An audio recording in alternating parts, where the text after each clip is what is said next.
ዛሬት ቅዱስ ቁርአን ተቀዷል። ሰዓት በተሰማ መረጃ ቅዱስ ቁርአንን ቪዲዮ እየቀረጸ ያቃጠለው ግለሰብም ስለተከፈላችሁ ብቻ ሰዎችን በጓዳ የሚያስለቅሱ ሰዎች ገጽታ ለመገንባት ብላችሁ ሌሎች ሰዎችን መስዋዕት ባታደርጉ መልካም ነው ለማለት ነው። በ14 ዓመት ጽኑ እስራት እንደተፈረደበት በዚህ ሰዓት የወጣው መረጃ አሳይቷል። መረጃውን ልንገራችሁ። እናንተ ይህንን መረጃ ኮፒ ሊንክ እንደዚሁም ፎሎ ያላደረጋችሁ ደግሞ ፎሎ አድርጉ። ዛሬት ቅዱስ ቁርአን ተቀዷል። በአክሱም ሙስሊሞች ላይም ከፍተኛ ድብደባና ከፍተኛ ጥቃት ደርሷል። ይህም ሁሉ የሆነው አክሱም ውስጥ ነው። ምንድነው የተከሰተው? አክሱም ላይ እውነታው ምንድነው? መሬት ላይ ያለው ነገር ምንድነው? ለምንድነው ወሃቢያ ሙስሊሙ እየተንጫጫ ያለው?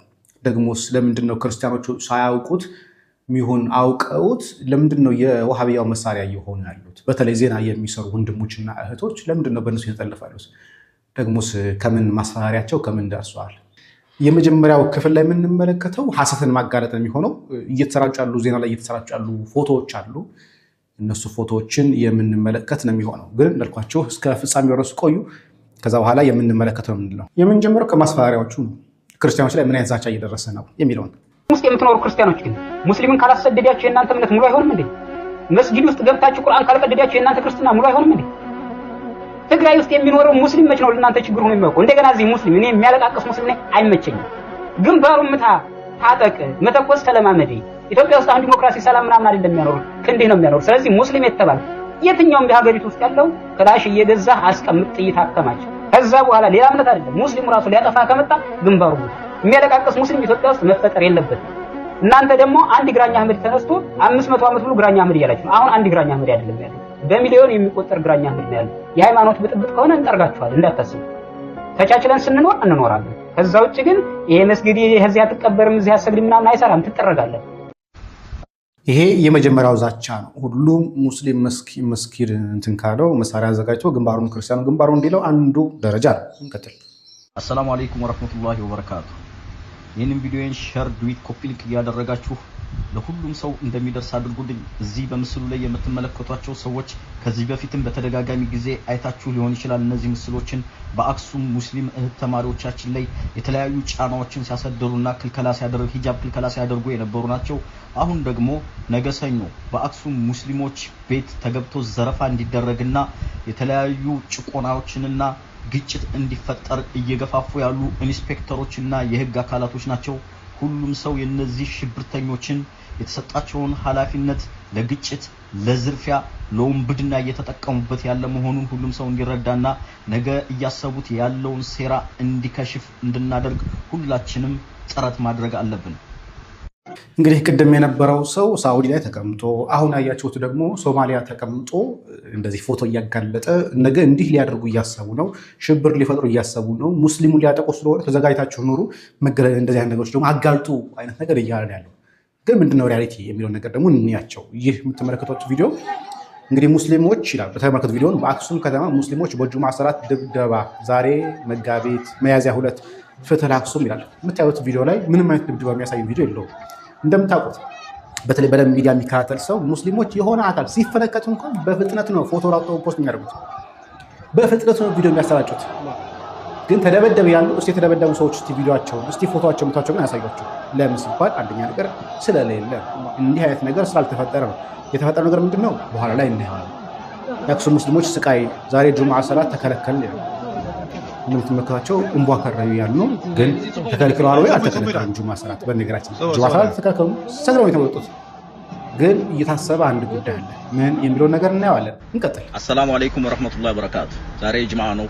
ሰለዋት እያደረጋችሁ ዛሬ ከአክሱም ሙስሊም ወንድም እህቶቼ የደረሰኝ መረጃ በጣም የሚያሳዝን ነው። እኛ ሙስሊም ወንድም እህቶቻችሁ አይደለንም ወይ? እኛ ወገኖቻችሁ አይደለንም ወይ? በሀገራችን በቀያችን እየተገፋን እስከመቼ? ዛሬ የጅምዓ ሰላትን እንዳንሰግድ ተከልክለናል። እባካችሁን ድምጽ ሁኑን። የክልሉ መንግስት አንድ ነገር ያድርግ።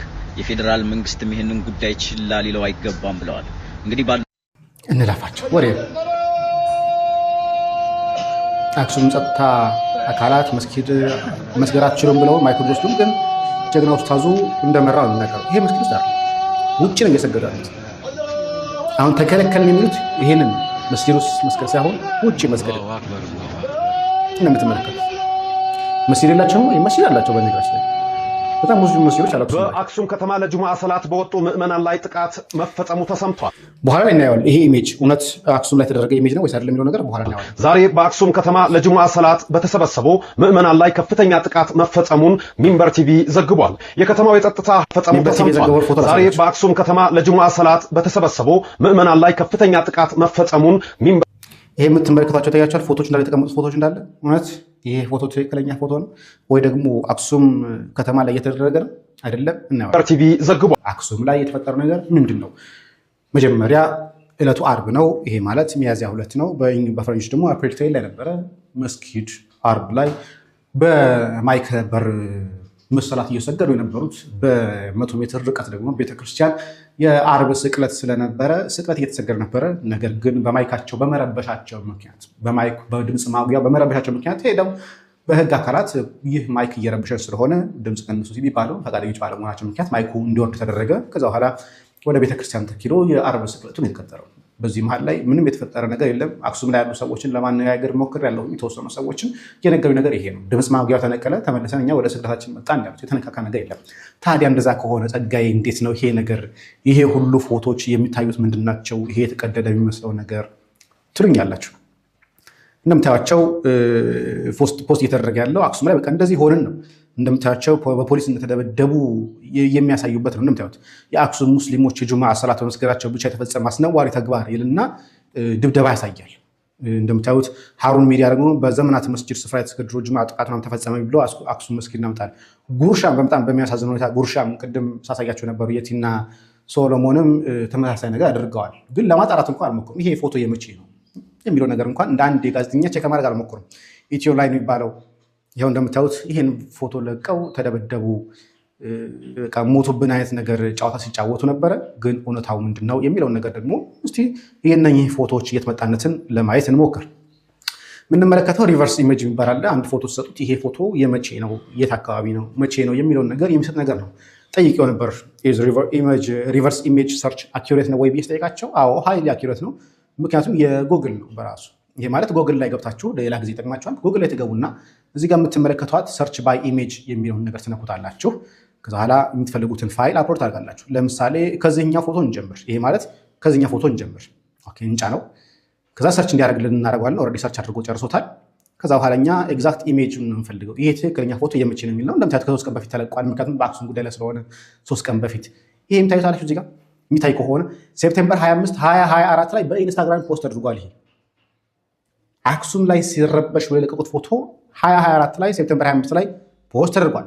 ከዛ በኋላ ከ3 ቀን በፊት ያው እንደምታዩት በረብሻ ጋር እያያይዘው ፖስት ያደረጉት ስለሆነ ተመልሶ ሰርቹ መጥቷል።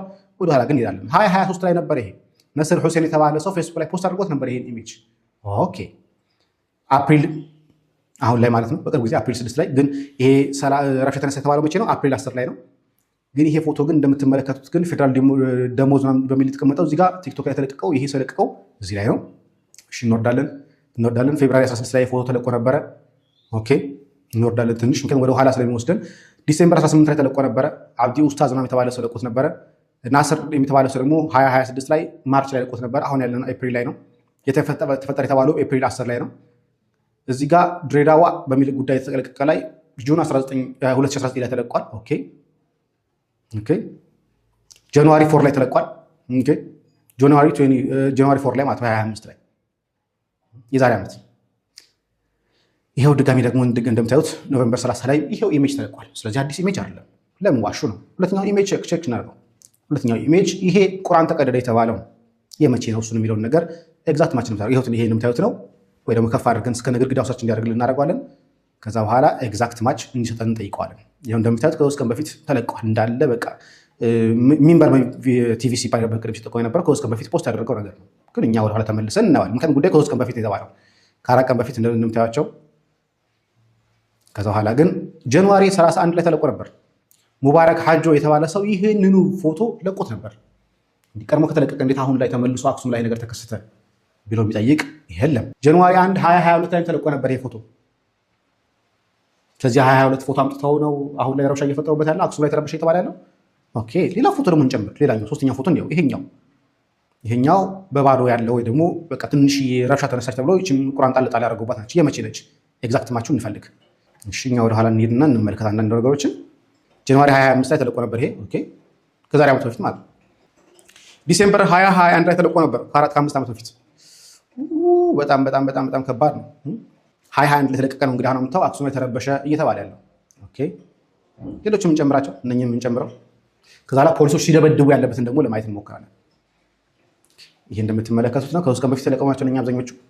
ከዛ ወደ ኋላ ስንሄድ ደግሞ መች ተለቀቁ የሚለውን ነገር ለማየት እንግዲህ እንሞክርበታለን በተቻለ መጠን። 3 day 4 day 3 day 4 day የሚል ነው እዚህ ጋር ፌብሩዋሪ ላይ ተለቋል። ፌብሩዋሪ እንግዲህ 2026 ላይ አሁን ኤፕሪል ላይ ያለ ነው ኦኬ። ፌብሩዋሪ ላይ ተለቋል። ማርች 2024 ላይ ተለቋል ጋሊ በተባለ ሰው ፌስቡክ ላይ።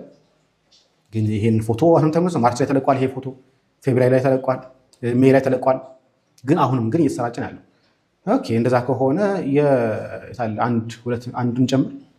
አንድ እንጨምር ለምሳሌ ይሄ ሙራድ በርግጥ ሙራድ ለቀው እንዲያው ተማሳይ ነው። ይሄ ፎቶ ተለቋል። ይሄ ፎቶ ማለት የፖሊሶች ሲደበደቡ የሚያሳይ ፎቶ ነው ኦኬ። ኤግዛክት ማቹን እንፈልገው እስቲ። እንደምታዩት በጣም እየተሰራጨ የነበረው ከ3 ቀንና ከ2 ቀን በፊት ነው። ኦገስት 6 2025 አፕሪል 4 2025 ላይ ኢንስታግራም ላይ ጭምር ተለቋል። እነዚህ የቆዩ ፎቶዎች ናቸው ታያቸዋል ኦኬ። ይሄ አይደለም ይሄ ጉግል ነው እየሰጠ ያለው ኤግዛክት ማቹን ፈልጎ መቼ ፌስቡክ ላይ ተፖስተ የሚለውን ጭምር እያገናኝ ያለው ይሄ ነው። እሺ ኤአይስ የመሰሉትን ደግሞ ለማየት ነው። መጀመሪያ በጉግል ሰርች ላይ እንሞክረውና ከዛ ላይ ኤአይ ነው ወይስ አይደለም የሚለውን ደግሞ እናያለን። ይሄ ፎቶ ነው አክሱም መስጊድ ላይ እንደዚህ ፖሊሶች እየተደበደቡ እንደምታዩት አክሱም ጃማ መስጂድ በሚል እንደዚህ ተሰርቷል። ኤግዛክት ኢሜጅን እንፈልገው። ኤግዛክት ኢሜጅ ላይ ዲሴምበር 4 ላይ ተለቋል፣ ጃንዋሪ 29 ላይ ተለቋል 2025 ባለፈው። ግን ይሄ ነገር ኤአይ ነው ወይስ አይደለም የሚለውን ነገር ደግሞ በጀሚናይ ላይ ቼክ እናድርገው እስቲ። ይሄንን ፎቶ እንስጠውና ጀሚናይ ላይ እውነት እንደተባለው ፎቶ ኤአይ አይደለም ወይስ ነው የሚለውን ነገር እናያለን። በጣም ቀላል ጥያቄ ነው የምንጠይቀው። is this image ነው እንለው ኤአይ ብለን ብቻ እንጠይቀው። ኤአይ ነው ወይ ኢሜጅ ብለን እንለዋለን። አናላይዝ ያደረገ ነው። this image was generated with Google AI በጉግል ኤአይ የተሰራ ፎቶ ነው ማለት። እንግዲህ ይሄን ይዘው ነው ሙስሊሞች ሲደበደቡ ነበር ብለው ፖስት ያደረጉት ፎቶ ይሄ ፎቶ ነው። ክርስቲያኖችን ለማሸማቀቅ፣ ክርስቲያኖችን ለመደብደብ፣ ክርስቲያኖችን ለማስገደል ሲጠቀሙበት የነበረው ማለት ነው። እንግዲህ እነኚህ ሰዎች በኤአይ የተሰራውን ፎቶ አምጥተው ክርስቲያኖችን ለማስደብደብ፣ ክርስቲያኖችን ለማስገደል የአክሱም ከተማ ምክንያት ፈልጉ ለመረበሽ እየተንቀሳቀሱበት ያለ ኢሜጅ ነው። ኢሜጁ ፌክ ነው፣ ፎቶዎቹ የድሮ ናቸው፣ አሁን አይደለም። ግን ረብሻ ስለሚፈልጉ ብጥብጥን ስለሚናፍቁ በተለይ አማራ ክልል ላይና ትግራይ ክልል ላይ ኦርቶዶክሳውያን ብዙ ናቸው ብለው ስለሚያስቡ ምክንያት ፈልገው መረበሽ፣ ምክንያት ፈልገው መበጥበጥ ስለሚፈልጉ ዕለተ ዓርብ የክርስቲያኖች የስቅለት ቀን ነው። በሰላም ሰግደን ማለፍን ነው የምንፈልገው እንጂ ረብሻ አንፈልግም። እነሱ ግን ሆን ብለው ግን በድምፅ ሲረብሹ ፖሊሶች መጥተው የዛሬ ስቅለት ቀን ነው እየሰገዱ ስለሆነ አትረብሿቸው ብለው ማይኩን ቀሟቸው። ከዛ ውጭ የተደረገ ነገር የለም። ተደበደቡ ምን አሉ አስቡት። ሙስሊሞች የነሱ ሰው ተደብደቡባቸው ፎቶና ቪዲዮ ሳይለቁ ሲቀሩ አስባቸው። ግን የለም ፎቶም የለም ቪዲዮም የለም። ምክንያቱም እውነታው እንደዛ ስላልሆነ ያውቁታል። ግን ክርስቲያኖችን ከነሱ ጋር እንዲተባበሩና ዜና እንዲሰሩ ግን አደረጓቸው። የተፖስተው ፖስት እንኳን ጉርሻ ሚዲያ ፖስት ያደረገው እንኳን ከየት መጣ የሚለውን እንኳን ሰርች ማድረግ አይፈልም። እንደ ትልቅ ሚዲያ ወደ ሚሊዮን የሚጠጋ ፎሎወር ያለው ፔጅ ነው። ከየት መጣ እንኳን ቼክ አያደርግም። ሰለሞን ቼክ አላደረገም። ይህም ጥቃት ወይም ደግሞ ድብደባው የሚያጋጥመው ዛሬ ማለትም አርብ ሚያዝያ 2 ቀን 2018 ዓ.ም የጁማ ሰላት በመስገድ ላይ የነበሩ ሙስሊሞች ላይ እንደሆነ ተነግሯል። እና ሙስሊሞች ላይ ከደረሰው ድብደባ በተጨማሪም ቅዱስ ቁርአን እንደተቀደደ ታውቋል። አሜ እንደተባለው ከሆነ የሶላት ስነ ስርዓት ከተጠናቀቀ በኋላ እምባዳዋ የሚባል መስጊድ ውስጥ ከነጫማቸው ጥቃቱን የፈጸሙ ሰዎች ማለት ነው ገብተው ሰዎችን ደብድበው ብዙ ሰዎችን አቁስለው እንደነገርኳችሁ ደግሞ ቅዱስ ቁርአንም ቀደው ወጥተዋል። እዚህም ድርጊታቸው መስገጃ ስፍራ ውስጥ የነበሩ ኢማሞችና ምዕመናን ላይ በጣም ከፍተኛ ጉዳት አድርሷል። ይህንም ተከትሎ እንግዲህ 8 ሰዎች አካባቢ የሚደርሱ ማለት ነው ከፍተኛ ድብደባ ደርሶባቸው ሆስፒታል ገብተዋል። በዚህ በ2 እና በ3 ዓመት ውስጥ በታማኝ የዜና ምንጭነት በሶሻል ሚዲያ ላይ የገነባከው ስም አደጋ ውስጥ አይወድቅም ወይ? ጋዜጠኝነት ወይም የጋዜጠኝነት ስነ ምግባር እንዲህ ያለውን ነገር ከኋላ ያጣራም ወይ? አንተ የፈጠርከውን ተቀባይነት በመጠቀም እነዚህ ሰዎች ሌላ እንደዚህ ተመሳሳይ ነገር በሌላው ላይ እንደማያደርጉት ምን ያህል እርግጠኛ ሆነ ነው እንደዚህ ያደረግከው? ስለ እነዚህ ሰዎች ሪሰርች ሰርተሃል ወይ? ማንነታቸውን በተመለከተ ማጣሪያ አድርገ ነው ወይ ለሚያምኑክ ያንተ ተደራሲዎች ወይም ዜናክን ለሚጠባበቁ ሰዎች ዜና እያቀረብክ ያለከው? ወይስ ገንዘብ ከተከፈለ የተገኘውን ነገር ሁሉ ለገጽታ ግንባታ ታውላለህ? እና ሌሎቹ ዜናዎችክ ላይ በግል ጥያቄ እንዲፈጥርብኝ ያደርጓል። ዜና እያመጣ የምዘግብልን ምንም አይነት ሪሰርች ሰርተ እንዳልሆነ ጥያቄ ምልክት ውስጥ እንድትወድቅብኝ አድርጓል ይሄ ነገር ማለትና ስለተከፈላችሁ ብቻ ሰዎችን በጓዳ የሚያስለቅሱ ሰዎች ገጽታ ለመገንባት ብላችሁ ሌሎች ሰዎችን መስዋዕት ባታደርጉ መልካም ነው ለማለት ነው። እነኚህ ኢሜጆች መቼ ነው ፖስት የተደረጉት? ሪቨርስ ኢሜጅ እንኳን ቼክ ለማድረግ እንኳን አልሞከሩ። ግን እነሱም አብረው ግን በቃ ዜና ስለሆነ ብቻ ክሮስ ቼክ ሳያደርጉ እንዴት መቼ እውነታ ነው ወይ ደውለዋል እዛ አካባቢ ላይ ነው። ግን ተረባርበው ክርስትናው እንዲጠቃ ክርስትናው እንዲመታ ግን አብዛኞቹ ስለሚፈልጉ አንዳንዶቹ ሳያውቁ በየዋነት ስለሆነ ያሳዝናል። ይሄ ክፍል 1 ነው። ክፍል 2 ደግሞ በሌሎች ቪዲዮዎች ደግሞ እንመጣለን። ሰላም ጊዜ ከእናንተ ጋር ይሁን። ቸር ቆዩ። ለብዙዎች እንዲደርስ ግን ሼር አድርጉት።